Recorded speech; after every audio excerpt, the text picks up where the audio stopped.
से वीडियो शुरू करने से पहले ही बता रहा हूँ, आज की वीडियो बड़ी गौर से समझकर आपको देखनी है, सुननी है। और अपने बीते दिनों मैंने एक वीडियो में बोला कि फार्मा के शेयरों पर दिमाग लगाओ, और वो मैंने किसी एनालिस्ट के थ्रू बोला था, लेकिन वो चीज़ मेरी पुख्ता आज हो गई। गतिविधियों के द्वारा नहीं आएंगी जो घटित हो रही हैं, जो हो रही हैं, जो होने वाली हैं, और वो आपके सामने आ रही है। तो जब तक के मार्केट पे कुछ भी आप वर्क नहीं कर पाएंगे, एडवर्टाइज करती है तो उनको करीब 2.4 लाख करोड़ रुपए प्राप्त हो जाएंगे।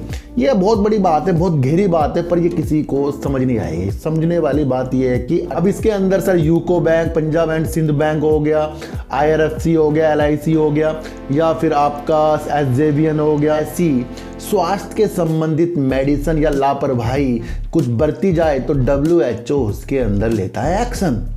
इसी तरीके से सबसे पहले WHO ऑटोमेटिकली चीज़ें हैं कि अगर आपको प्यास लग रही है और आपके सामने कोई खाना रख दे, आप वो खाना खाओगे नहीं जब तक कि आप अपनी प्यास बुझाओगे नहीं। खाना खाओगे वो क्या होगा, अटक जाएगा।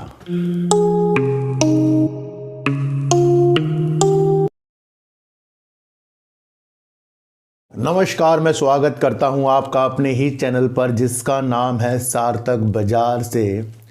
वीडियो शुरू करने से पहले ही बता रहा हूं, आज की वीडियो बड़ी गौर से समझकर आपको देखनी है, सुननी है और अपने व्यू पर काम करना है। देखो सर, जिस तरीके से अगर आपको प्यास लगे तो आप क्या कहोगे? आप कहोगे पानी। अगर आपको भूख लगे तो आप कहोगे खाना। ऑटोमेटिकली चीज़ें हैं कि अगर आपको प्यास लग रही है और आपके सामने कोई खाना रख दे, आप वो खाना खाओगे नहीं जब तक कि आप अपनी प्यास बुझाओगे नहीं। खाना खाओगे वो क्या होगा, अटक जाएगा। पर खाना भी आपके लिए ज़रूरी है, लेकिन सबसे पहले आपको, अगर आप कहीं रेगिस्तान में फंस गई, आपको बहुत गर्मी लग रही है, आपको चाहिए पानी।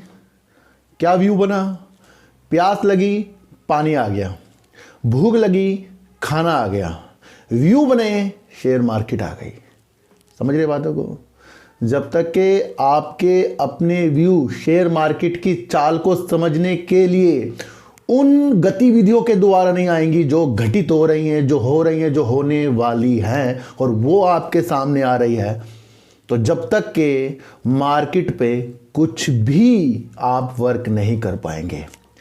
एक होता है खरीदना और दूसरा होता है किसी और के कहने पे खरीदना। आपने खरीदा, वो आपकी एनालाइज है, किसी दूसरे ने आपको खरीदवा दिया, आपने सिर्फ अपना पैसा लगाया। और जो आपको खरीदवा रहा है, फिर उसके अंदर आपको कितना भरोसा है, या उस व्यक्ति के अंदर कितनी एनालाइज करने की शक्ति है जो आपको स्टॉप लॉस और टारगेट दे रहा है, और आप वर्क कर रहे हो उसके व्यू पर। फिर आपके व्यू खत्म। क्यों? क्योंकि आगे जाकर वो गिरावट हुई, आपके माइंड चेंज हो जाएंगे। बताने वाला बेकार, भाग गया, बताने वाला अच्छा। तो समझो, सबसे पहले व्यू पे काम करो। और अगर आपको अपनी चीज़ों को चुनने के रास्ते व्यू के द्वारा आ रहे हैं, यानी कि ज़रूरत के द्वारा आ रहे हैं, तो वो सक्सेस की सीढ़ी है।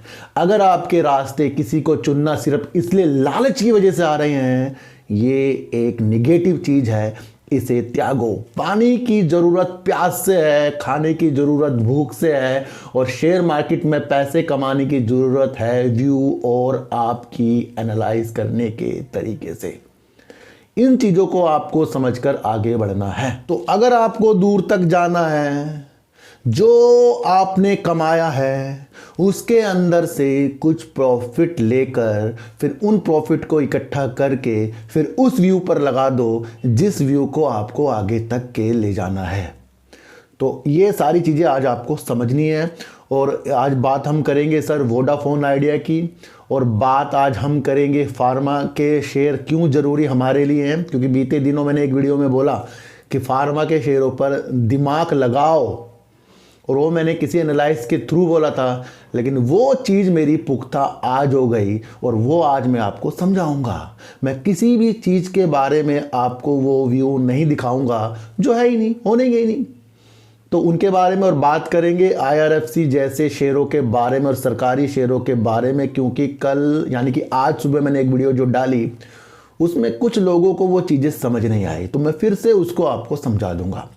देखो सर, सबसे पहले मैं आपको एक चीज़ बताऊं कि WHO को आप किस तरीके से देखते हो, यानी कि विश्व स्वास्थ्य संगठन WHO पूरे वर्ल्ड का जो स्वास्थ्य का एक संगठन हो, जो देखता हो कि भारत में क्या बीमारी है, क्या हो रहा है, स्वास्थ्य की चीज़ें अच्छी है या नहीं है, और वो फिर अन्य देशों यानी पूरे वर्ल्ड में देखता है। ये एक संगठन होता है जिसकी बात सबको माननी पड़ती है कि अगर WHO के तहत कुछ भी ऐसी स्वास्थ्य के संबंधित मेडिसिन या लापरवाही कुछ बरती जाए तो WHO उसके अंदर लेता है एक्शन।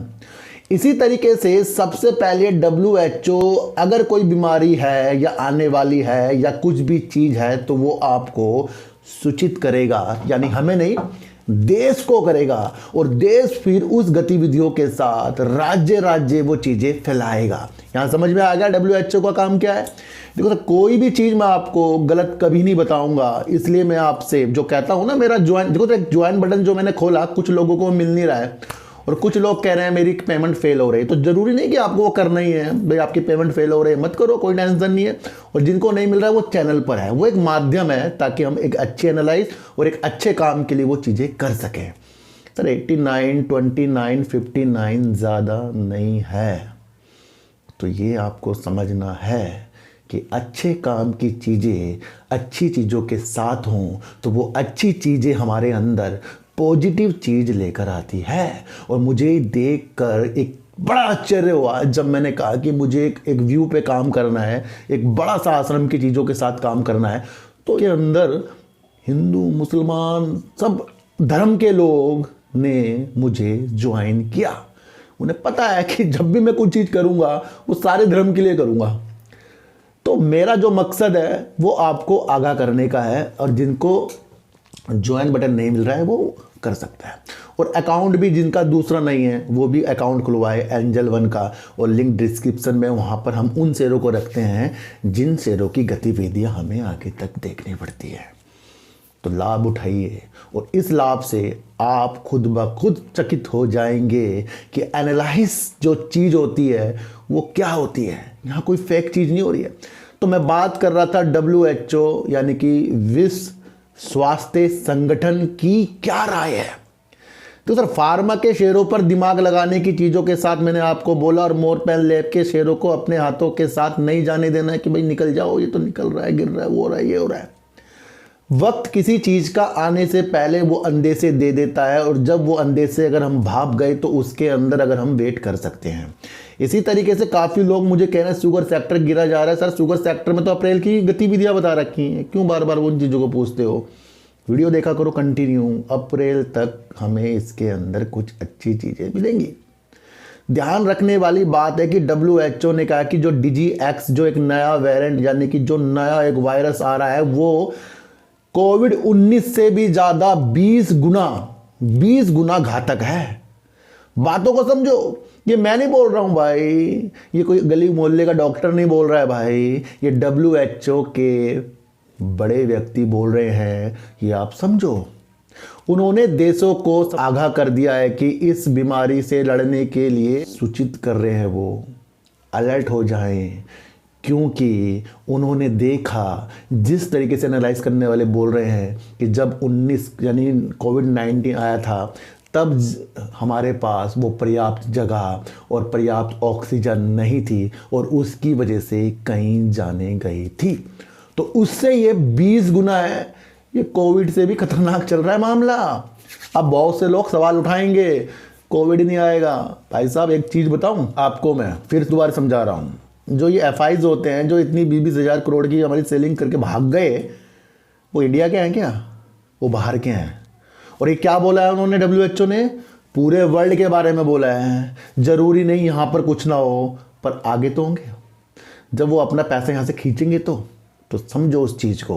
उन्होंने कहा है कि ये एक ऐसी बीमारी है, इससे लड़ने के लिए हमें तैयारी करनी पड़ेगी। तो लंबी दूरी है, कुछ महीनों बाद हो सकता है, 5 महीने, 6 महीने, 3 महीने, ये हो सकता है। इसको सोचना और अपने शेयरों को फार्मा के रखना है। अब लोग कहेंगे सर फार्मा के शेयर जो हम रखेंगे इंडिया में तो उसका कोरोना नहीं आया तो हम तो फंस जाएंगे। सर देखो, इंडिया की कंपनी बाहर भी सप्लाई करती है। जब डिमांड बढ़ जाती है तो एक देश दूसरे देश से मेडिसिन लेता है। बड़ी छोटी सी एक चीज़ें बताता हूँ, यही काम है मार्केट, शेयर मार्केट का। तो WHO ने हमें चकित कर दिया और उन्होंने कहा कि ये कोविड-19 से भी ज़्यादा भयानक बीमारी हो सकती है, उससे ज़्यादा कहीं घातक है। और ये आपको समझना 20 गुना ज़्यादा उन्होंने बता दिया। ये व्यू समझ में आ गए? क्या करना है अब आपको? होल्ड करना है, समझना है और समझ के साथ आपको आगे बढ़ना है। तो WHO कह रहा है, ये मैं नहीं कह रहा हूँ। तो बड़ी चीज़ों को समझने के लिए चीज़ें हमारे पास होनी चाहिए। बीते 3 दिन पहले कहा था मैंने आपको, फार्मा के शेयरों पे दिमाग।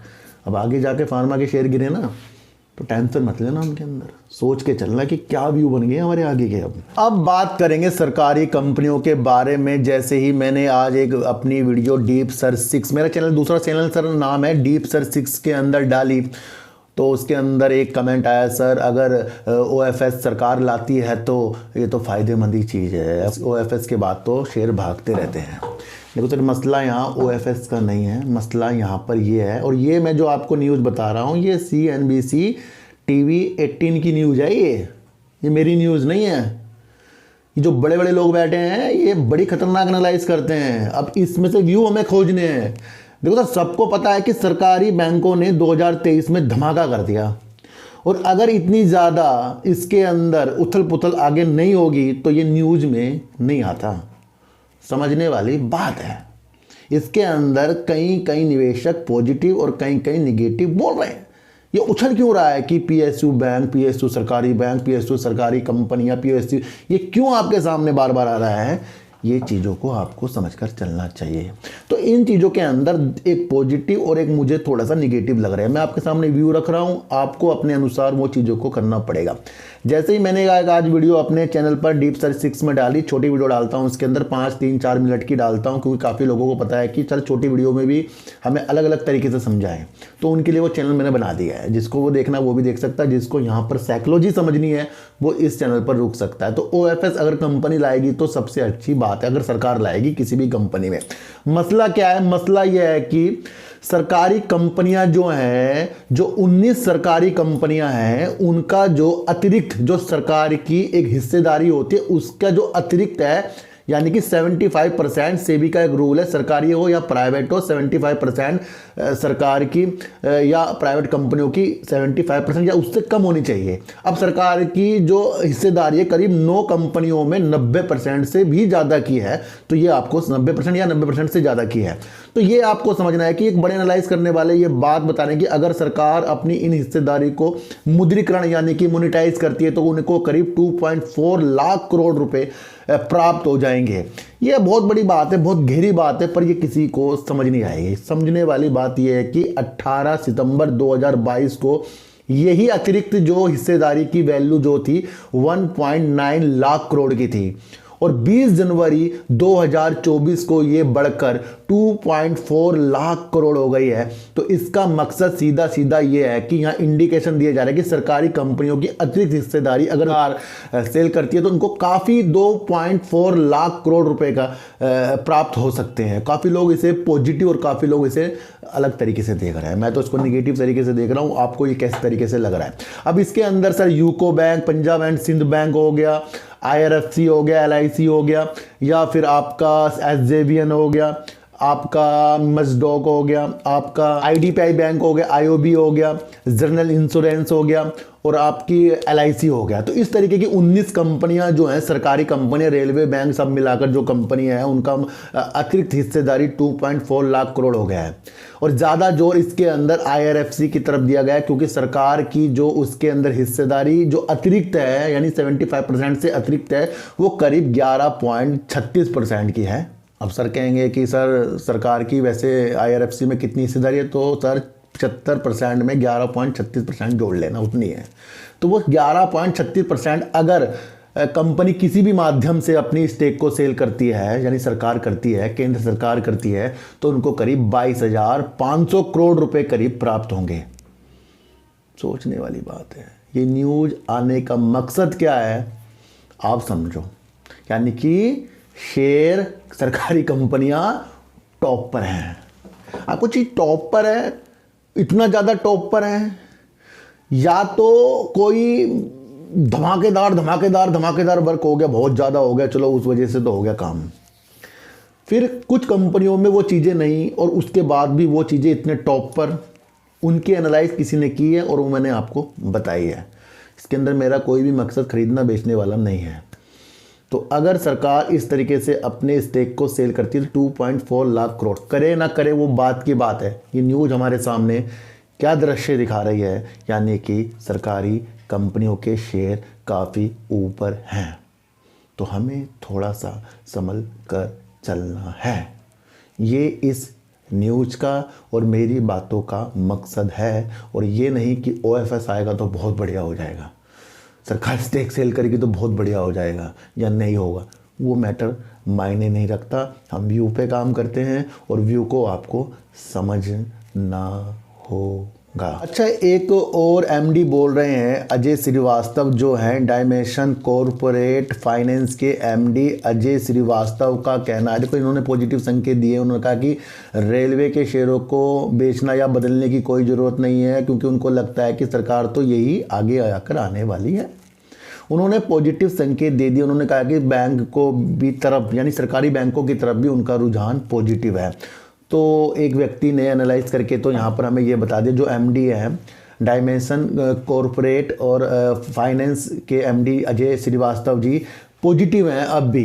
वो कह रहे हैं भाई सरकार यही आएगी तो फिर बने रहने में ही इन चीज़ों के अंदर फ़ायदा है। तो दोनों पहलू को भी आपको समझना है ना, एक तरफ पॉजिटिव आ गया और एक तरफ ये जो न्यूज़ निकल कर आई है ये क्या चीज़ दर्शा रही है, ये आपको समझकर चलना पड़ेगा। देखो सर, काफ़ी लोगों को आ रहा है प्रॉफिट, और काफ़ी लोग मेरे से पूछते हैं सर क्या यहाँ पर प्रॉफिट लें। अगर आपको लगता है कि मार्केट काफ़ी हाइट पर है, मार्केट में जो शेयर हैं कई गुना हो चुके हैं और वो शेयर आपके पास हैं, तो फिर इसके अंदर आप कितना गुना उस शेयर को देखना चाहते हैं। तो उस अगर कई गुना देखने चाहते हैं तो उसके लिए आपके पास 5 से 10-20 साल होने चाहिए, है ना। तो वो भी आपको एक रैली अगर आपको चाहिए तो 5 से 10 साल तो आपको, भाई मतलब टाइम ज़्यादा बता रहा हूँ ना आपको। सर प्रॉफिट यहाँ ले लें। देखो सर, मैं आपको फिर बता रहा हूँ, कोई भी प्रॉफिट के बारे में मत पूछें, व्यू के बारे में पूछें। प्रॉफिट आपका है। आज अगर आप कुछ चीज़ को मेरे से कहकर बिकवा बेच दोगे, कल को वो 20-30 भागेगी, तो वहाँ आप मुझे कहोगे ये तो गलत है बताने वाला, पर व्यू तो हम दे रहे हैं आपको। अब एसजेवियन हो गया, जेके टायर हो गया, LIC जैसे शेयर हो गए या अन्य कोई भी शेयर हो गए, तो व्यू तो हमारे ही थे ना। RVNL जब 33, 35, 34 में घूम रहा था तो व्यू किसके थे? व्यू दे दिए थे। अब उन प्रॉफिट को संभालने की जिम्मेदारी आपकी है, किसी से मत पूछें। मैं आपको फिर बता रहा हूं, एक अपना प्रॉफिट और एक खरीदने की चीज़ किसी से मत पूछें। सबकी चीज़ें अलग अलग है। मैं किन चीज़ों से डर कर मैं तो पहले प्रॉफिट ले लेता हूं। मैं इसलिए लेता हूं क्योंकि जब मैं ये चीज़ें करता हूं तो हमेशा मैं अपने को सेव करता हूं। और अगर आपको लगे, मैं एक चीज़ बता सकता हूं कि अगर आपको उन शेयरों में प्रॉफिट आ रहा है जो शेयर काफ़ी ऊंचे हैं और काफ़ी उसके ऊपर न्यूज़ आ रही है, तो कम से कम 20-30% अगर उनमें से प्रॉफिट निकाल कर, और कई कई कंपनियों से प्रॉफिट निकाल कर जो प्रॉफिट वाली हैं, और आपको लगता है ये अच्छा भी शेयर है, तो 100 में से तो 100 है नहीं कि आप 100 के 100 ही छोड़ दोगे। भाई 60% छोड़ दो, 40 निकाल लो, उन 40 को जोड़ कर किसी दूसरे शेयर को ले लो, बने रहो। मतलब ये नहीं कि आपको सारा निकाल के भाग जाना है। वो अलग अलग रणनीति, मेरी अलग रणनीति हो सकती है, मैं तो निकल के भाग जाता हूँ किसी ना किसी चीज़ों में से। आपको बता रहा हूँ, आपको समझा रहा हूँ कि अगर आपका मन लगता है कि आगे जाके गिरावट हो जाएगी, कहीं मेरे शेयर, मेरे प्रॉफिट कम ना हो जाए, तो उस हालातों से तो आपको जीतना है कि आपको उसके अंदर वर्क कैसा करना है। मैं कहना पोर्टफोलियो आपका अपना अपना होता है। तो उन्होंने पूछा, मैंने आपको बता दिया, समझ में आ गया कि अगर आपको 100% किसी चीज़ों में चीज़ें हो रही हैं तो 60% आगे ले जाओ ना भाई, 40% ले अपने को सेव करके चलते रहो बस। ये मैं नहीं, बड़े बड़े चैनल वाले भी कहते हैं भाई अपनी अमाउंट तो निकाल लो, अपनी चीज़ों को तो आगे कर लो। तो वो चीज़ें आपको समझना है ना। तो ये मैंने आपको WHO के बारे में बता दिया, इससे फार्मा के व्यू निकल गए। सरकारी कंपनी काफ़ी हाई में 2.4 लाख करोड़ की चीज़ें आपको इस चीज़ से निकल गई। एक एमडी जी ने अच्छे संकेत सरकारी बैंक और सरकारी कंपनियों में दे दिए, ये आपको समझना है। अब आपको समझना है वोडाफोन आइडिया के बारे में। तो सर वोडाफोन आइडिया के बारे में दूसरे चैनल पर कल भी मैंने एक वीडियो आपको बनाई थी, जिसके अंदर हमारे रेल मंत्री, दूरसंचार मंत्री, आईटी मंत्री कौन है, हमारे श्री अश्वनी वैष्णव जी। वो कह रहे हैं कि वोडाफोन आइडिया बड़ी ईमानदारी से अपने फंड की खोज में लगा है, बड़ी ईमानदारी से काम कर रहा है और वो समय समय पर सरकार को बता रहा है, यानी कि वोडाफोन आइडिया काम पर लगा हुआ है। ये पॉजिटिव संकेत थोड़े से हमारे अश्वनी वैष्णव जी ने दिए हैं। तो सर या तो वोडाफोन आइडिया फिर बुलंदी पे होगा, मुझे कुछ ऐसी चीज़ें लगती हैं, या तो फिर ये डूब जाएगा या फिर इसके अंदर कुछ होने वाले धमाके हैं। और वो इसलिए भी धमाके होने वाले हैं क्योंकि आप तो जानते हो टाटा कम्युनिकेशंस जो एक बड़ा नाम है, उनके साथ भी उनकी इकाई का वोडाफोन आइडिया की कुछ सेवाएं थी और उन सेवाओं को टीसीए की इकाई ने एक तरीके से सार्वजनिक होकर बता दिया, सबके सामने बता दिया। ये पहली बार हुआ है कि किसी बड़े टेलीकॉम विक्रेता, यानी कि टाटा कम्युनिकेशन बड़ा एक विक्रेता है, उसकी एक इकाई है यानी कंपनी है, तो उसने सार्वजनिक होकर बता दिया कि वो वोडाफोन आइडिया की सेवा बंद कर रहा है। तो इससे क्या हुआ, संकट में तो पहले ही वोडाफोन आइडिया जूझ रही है, अब इस न्यूज़ से वोडाफोन आइडिया और संकट में आ सकती है, क्योंकि उन चीज़ों के जो समाप्त हुई है अब वो अपने ग्राहकों की सेवाओं के लिए वो क्या क्या चीज़ें करेगा। पर वोडाफोन आइडिया ने यहाँ धमाकेदार एक अपना स्टेटमेंट दिया है कि जो भी वर्क वो टाटा कम्युनिकेशन की इकाई के साथ उनका अनुबंध था, अगर वो समाप्त हो रहा है तो वो इंसोर्सेज यानी कि अपने द्वारा जैसे अन्य ऑपरेटर करते हैं, अपने ग्राहकों के लिए सेवा प्रदान करते हैं, तो वोडाफोन आइडिया कह रहा है कि वो भी अपने द्वारा इस तरीके की सेवा देगा। तो ये क्या हुआ, जान दिखा दी वोडाफोन आइडिया ने।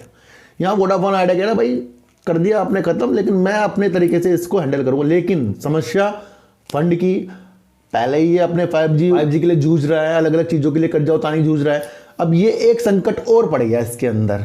अगर वोडाफोन आइडिया इस चीज़ को भी करता है अपने द्वारा जैसे अन्य ऑपरेटर करते हैं, तो फिर वोडाफोन आइडिया में थोड़ी जाना जाएगी। तो यहाँ से ये निगेटिव न्यूज़ भी है, क्योंकि इतनी बड़ी कंपनी ने सार्वजनिक होकर बोलना, फिर वोडाफोन आइडिया का जवाब देना हम दोबारा इसको अपने हिसाब से करेंगे। और वो कह रहा है कि अगर वो अनुबंध टूट रहा है, उनका सेवा संबंधित कोई अनुबंध टूट रहा है, तो उससे कोई भी फ़र्क उनके ग्राहकों में नहीं पड़ेगा, क्योंकि वो अपने द्वारा इन चीज़ों को करने की चीज़ों के साथ आएंगे। यहाँ से क्या क्या व्यू मिले वोडाफोन आइडिया में आपको, एक तो बड़ी कंपनी ने वोडाफोन आइडिया का साथ छोड़ दिया और वो जानी मानी कंपनी है।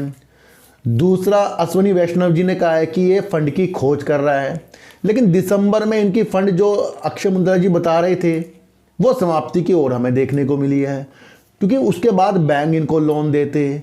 तो यहाँ पर पाला जो भारी है निगेटिव चीज़ का है। पर अगर ये कहना है कि वोडाफोन आइडिया जिस तरीके से ये टीसीआई से जो सेवाएं लेता था अब वो अपने तरीक़ों से करेगा, तो यहाँ एक जान सी दिख रही है। पर सारी जान आएगी फंड के बाद। कल को फंड ले आए और मुझे मत पकड़ लेना, आपने कहा था ये तो फंड आ गया इसका, अब तो 5G लाएगा। मैं तो फिर ही कह रहा हूँ, कोई आदमी मर रहा है सही समय में, उसका ट्रीटमेंट हो जाए तो वो तो जिंदा ही हो जाएगा। वो है ना कि अब किसी ने दुखिया मर जाएगा, भाई किसी को लेके जा रहे हैं हॉस्पिटल तक नहीं पहुंचा, पहले ही मर गया जी। हॉस्पिटल पहुंच जाएगा तो इसका मतलब बच ही जाएगा, चांस तो है बचने के। तो फंड का तो हमें वेट करना पड़ेगा। तो आज से एक प्रण और लेंगे कि एक ही कंपनी में इतना ज़्यादा पैसा हम नहीं लगाएंगे, चाहे वो कंपनी कितनी भी अच्छी हो। वोडाफोन आइडिया फंड की वजह से हमें दूर की दृष्टि से देखना चाहिए, पर वो फंड हमारे सामने तो हो। अगर सारा का सारा पैसा पैनी स्टॉक जैसे या फिर लंबे शेयरों में भी हमने डाल दिया, बड़े आए शेयरों में भी डाल दिया, तो फिर और ख़रीदने के मौके, उनसे प्रॉफिट कमाने के मौके के लिए पैसे की तलाश हम कहाँ से करेंगे। मजबूरी वाले पैसे शेयर मार्केट में डालने का नहीं और डालकर सपने देखने का नहीं, क्योंकि उन सपनों से हम खुश तो हो रहे हैं, पर वो मार्केट जब चलती है वही पैसा जब इस तरह से नीचे जाता है ना, तो दो टेंशन हो जाती है कि जिससे पैसा लिया उसको ब्याज सहित, बैंक से लिया तो इंटरेस्ट सहित, अगर किसी दोस्त से लिया तो उसको पूरा कैसे दूंगा, क्योंकि वहाँ तो 1 लाख का 80 बचा है, अब 20,000 उसे और डाल के उसे देने हैं, 20,000 हमारे जेब में से निकल गए हैं। तो ये भी सपने नहीं देखने। कोई दोस्त आपको कहते अपना काम छोड़ दे, शेयर मार्केट में घुस जा, तो ये भी आपको नहीं करना है। पहले काम को आपको अपना तवज्जो देनी है। और एक चीज़ मैं आपको बताऊं, कल इतनी ठंड थी तब भी मैं अपने काम पर गया। मेरे से कई लोगों ने पूछा कि यार ज़रूरत क्या है काम करने की, फ़ोन भी आए, सर आप फ़ोन नहीं उठा रहे, कहाँ हो ये, सर आपको ज़रूरत क्या है, हम है ना क्यों टेंशन ले रहे हो। कई फ़ोन आए मेरे पास। देखो सर पैसा तो मेरे पास चारों तरफ से आता है, पर मैं अपने पहले काम को तवज्जो देता हूँ जब तक वो चल रहा है। तवज्जो दूंगा क्योंकि वहाँ से भी मुझे पैसा आ रहा है। उसके बाद मैं फिर अपने दोस्त के, जो उन्होंने पगड़ी का रस्म कर रखी थी, वहाँ पर गया। अपना काम निपटाने के बाद तो मैं ये नहीं देखता कि मुझे यहाँ से पैसा आ गया तो वो पहले काम को भूल जाऊँ। बहुत अच्छी सीख दे रहा हूँ। अगर आप किसी चीज़ से अच्छा पैसा कमा रहे हैं, उसके बाद आपको फिर दूसरा बहुत अच्छा वर्क मिल गया, तो पहले वाले अच्छे को भूलना नहीं है जब तक कि वो निगेटिव ना हो। भाई आप काम कब छोड़ोगे? जब आपके पास प्रेशर होगा, जब आपका पैसा उस काम में डूब रहा होगा, वो होती है मजबूरी। और एक काम आपका स्मूथ चल रहा है पहले वाला, और आप सपनों में खोकर पहला काम ही छोड़ दोगे, तो वो एक निगेटिव चीज़ है, वो दूसरे काम को भी बेकार करेगा। तो हम जब पहले काम को तवज्जो देंगे, जिसने हमें जीवन दिया है, राह दिखाई है, जैसे मेरा मेडिसिन का काम है, उसने मुझे राह दिखाई है, और जब तक वो चल रहा है, स्मूथली चल रहा है, तब तक तो हम उसका साथ देंगे। तो ये वो चीज़ें होती है, इसको आपको समझाना है। तो जीवन के बारे में भी, शेयर मार्केट के बारे में भी सीखते जाएं, और ज्वाइन बटन और अकाउंट जो है उसे खोलते जाएं, और अपनी अच्छी उपलब्धि को आगे की तरफ करते जाएं। WHO के विशेष तौर पर ध्यान रखना है, 20 गुना कोविड-19 से ज़्यादा का ये DGX है। अब आप कहोगे सर कोरोना तो नहीं आ रहा, तो भाई ये WHO ने कहाँ से इस जो बीमारी के बारे में इतनी बड़ी बात बोल दी? कोई नहीं बोलता, आपको दिख नहीं रहा है। आप समझो भाई WHO पूरे वर्ल्ड का है, वो अगर ऐसी बात बोलेगा क्या छोटी बात है? आप खुद सोचो, मेरे पड़ोस में तो कहीं नहीं कोरोना है जी। सर ये आप क्या कैसी बातें कुछ लोग कर लेते हैं। ये बड़े लोगों ने बोली है, उनको समझना है, वर्ल्ड से संबंधित है वो चीज़ ना। अब हमने जाके अमेरिका में तो देखा नहीं क्या हो रहा है, चाइना में तो देखा नहीं, इधर तो देखा नहीं, उधर तो देखा नहीं, सब कुछ स्मूथ चल रहा है जी। उन चीज़ को भूलो, कोई एक चीज़ें बता रहा है उस पर विशेष ध्यान दो। और उसने कहा है 20 गुना ज़्यादा ये घातक है। तो बहुत एक गहरी चीज़ बता रहा हूँ, समझ कर चलना। रेलवे के स्टॉक हो, या फिर आपके बैंकों के स्टॉक हो, या फिर कोई भी सरकारी कंपनियों के स्टॉक हो, उनके बारे में मैंने आपको एक अच्छी वैल्यूएबल चीज़ बताई कि 19 कंपनियों का 2.4 लाख करोड़ है। तो सरकार अगर इस चीज़ का मुद्रीकरण कर सकती है, नहीं करे वो अलग की बात है, तो उनको इतना पैसा मिलेगा। तो इस चीज़ को भी आपको समझना है कि ये न्यूज़ क्यों आ रही है इस तरीके से। फिर एक MD जी ने, अजय श्रीवास्तव जी है, उन्होंने कहा है कि अभी भी बने रहें, क्योंकि उनको लगता है आगे जाकर और भी अच्छा हो सकता है। तो ये चीज़ें भी आपको संभल कर चलनी पड़ेगी। तो सच्ची वीडियो देखिए, अच्छी वीडियो देखिए, समझ कर देखिए, किसी की भी बातों में आना नहीं, चाहे मैं क्यों ना हूँ। अपनी प्यास के लिए पानी, अपनी भूख के लिए खाना, और अपने पैसे शेयर मार्केट के लिए व्यू पे काम करना शुरू कर दो। आप खुद ब खुद ईमानदारी से आगे चलते जाओगे। तो चिट्ठी को हटा दीजिए, गाय को रोटी दीजिए, और अपने बच्चों को ज़्यादा से ज़्यादा प्यार कीजिए, क्योंकि बच्चे ही आपकी मासूमियत से किस्मत पलटेंगे। तो फिर मिलेंगे आपसे नई वीडियो के साथ, जब तक के लिए नमस्कार।